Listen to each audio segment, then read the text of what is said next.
swimming lang, may nagpapaturo pa nga paano lumangoy.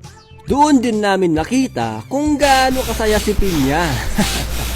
Dahil padilim na at napakalamig na ng tubig, nag-decide na kaming umuwi. Habang nagpapalit kami, ay bigla silang nagsisigaw. Akala ko nakita nila yung mga tinatago naming agimat. Yun pala, may nanununod na sa kanila. Syempre, with great power comes great responsibility. Pinanood namin si Pinya sa gipin yung classmate namin. Siya kasi yung nakakita kaagad at mabilis nag-dive sa tubig para sagipin siya. Woo! Palakpakan ng ating bayani!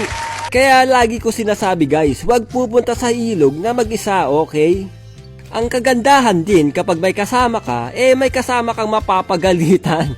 Kinabukasan, nalaman ng teacher namin na lumangoy kami sa ilog. Ewan ko kung paano nila nalaman.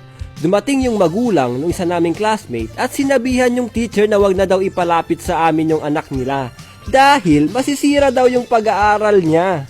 Honor student kasi yung isa naming nakasama sa ilog. Wala naman kami magagawa kasi iniingatan lang naman ng magulang niya yung pag-anak niya. Tingin niya ata sa amin, mga bad influence kami.